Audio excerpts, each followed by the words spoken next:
चौराया उसको उत्तर प्रदेश को जोड़ता है, और इधर जाने के बाद सीधे हतीन और सरी मेवात को होते हुए अलवर और राजस्थान को जोड़ने का काम करता है। ये चौराया इतना जरूरी चौराया है जिसका कोई जवाब नहीं। लेकिन भारत सरकार के अधिकारियों ने ये सोचा कि ये दूर दूर 2-2, 3-3 किलोमीटर कोई गांव नहीं है, शायद ये चौराया बेकार है।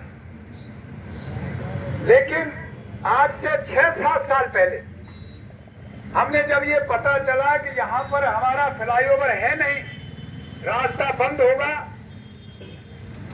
और ये उनका जो प्रोजेक्ट है भारत सरकार का प्रोजेक्ट बदरपुर से जो आगरे तक का है, उसमें जो ये ठेका छोड़ा गया है पहले रिलायंस कंपनी ने लिया था, और रिलायंस कंपनी ने ये ठेका 1900 करोड़ रुपए में लिया था, 1900 करोड़ रुपए।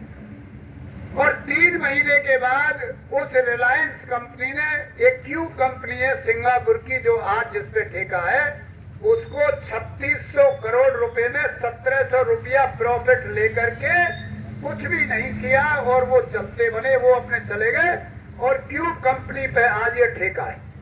मैं इसलिए बता रहा हूँ, यहाँ पढ़े लिखे भी साथी है और पंच भी है, नौजवान भी है, ताकि सोशल मीडिया पे डालने का काम करे नौजवान। और अगर कोई ऐसा नौजवान है जो अपने इसको लाइव कर सकता हो तो बेशक करे। हमारी एक एक चीज को ऑथेंटिक चीज है और रिकॉर्ड की चीज बोल रहा हूँ, जो रिकॉर्ड में है, सरकार के रिकॉर्ड में है, NHI के रिकॉर्ड में है। तो 3600 में लेकर के क्यू कंपनी आज बाकायदा उस काम को कर रही है, और उसमें ये शर्त है जो NHI ने जो शर्त लगाई है, उस शर्त में ठेके में ये है, अगर कोई पंचायत का ठेका भी छोड़ता है सरपंच तो वो भी अपनी शर्तें रखता है, पंचायत रखता है ना, पंचायत की भी शर्तें होती है। सरकार की ये शर्त थी कि बदरपुर से लेकर के आगरे तक जितना भी ये रोड है इसको 6 लाइन बनाया जाएगा दोनों साइड, और उसके साइड में दोनों साइड 2-2 लाइन की सर्विस रोड बदरपुर से लेकर के आगरे तक बनाई जाएगी। ये उस शर्त में है, और ये भी उस शर्त में है। हमने उसकी कॉपी निकलवाई थी जब हमने यहाँ टोल पर अभी 1 साल पहले गतपुरी टोल पर हमने धरना दे करके लड़ाई लड़ी थी, वहां बयानी थी, वो सारी कॉपियां भारत सरकार से हमने निकलवाई थी। उसमें ये शर्त भी है कि हर 15 किलोमीटर पर एक रेस्ट हाउस होगा, रेस्ट रूम रहेगा जहाँ यात्री बैठ सकता हो, और उसमें ये भी था वहाँ रेस्ट रूम के बराबर में बाथरूम की व्यवस्था होगी ताकि आने जाने वाले यात्रियों को बाथरूम पेशाब की व्यवस्था मिले। ये सारी चीजें की शर्तें हैं, लेकिन आज तक किसी ने ये शर्तें पूरी नहीं की, और वो 1700 करोड़ बना करके रिलायंस चली गई, और आज ये क्यू कंपनी बाकायदा हमसे टोल भी ले रही है। और टोल के अलावा आज तक यहाँ पर जब ये बंद कर दिया, आज से 3 बार बंद किया गया है, ये चौराया 3 बार बंद किया, लेकिन हमने इलाके के लोगों को आया जाओ ये पता महसूस नहीं हुआ कि भाई ये बंद भी हुआ और खुल भी गया,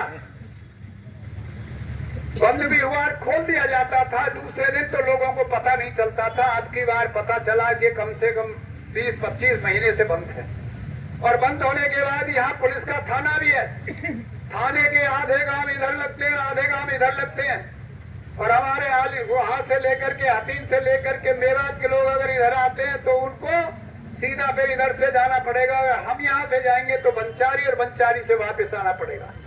ये तर्क भी हमने सरकार को लिख के दिया है कि थाने के आधे गांव इधर लगते हैं, आधे इधर लगते हैं। यदि एक अपराधी एक आदमी सामने पुलिस के थाने अगर किसी को लूट रहा है और लूट करके भाग रहा है, तो पुलिस पहले इधर जाएगी, बंचारी से घूम के आएगी, तो क्या वो अपराधी बैठा रहेगा? पुलिस आएगी, मैं यहीं खड़ा रहूंगा?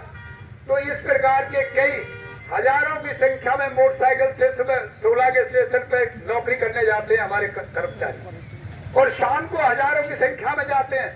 सरकार कहती है यहाँ पर एक्सीडेंट होते हैं, हम कहते हैं बिल्कुल, यदि सरकार की जिम्मेदारी है जहाँ पर एक्सीडेंटल पॉइंट हो, सरकार की जिम्मेदारी बनती है वहां पर अपनी पुलिस की ड्यूटी लगाए, और जो कंपनी है उस कंपनी भी अपने कर्मचारियों की ड्यूटी लगाने का काम करे, उस शर्त में लिखा हुआ है।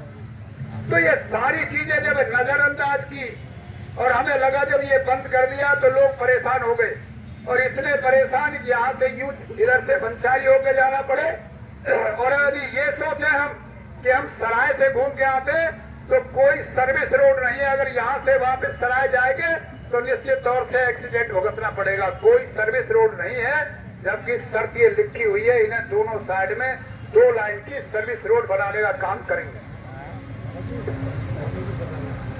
हमारे बीच में पंडित जी खामी गांव की सरदारी जो है, हमारे पंडित जी बड़ा गांव है राजवीर जी अपनी आगे आ जाओ, आगे का आ जाओ महाराज। उनका बहुत बहुत स्वागत है। क्योंकि यहाँ से सीधा जो ये चौड़ाया जाता है सीधा खामी को जाता है और खामी होते हुए सीधा हसनपुर और उत्तर प्रदेश की सीमा में जाता है। इसलिए ये सारा दुख सबको डाल। आ जाओ मास्टर जी, इधर आ जाओ।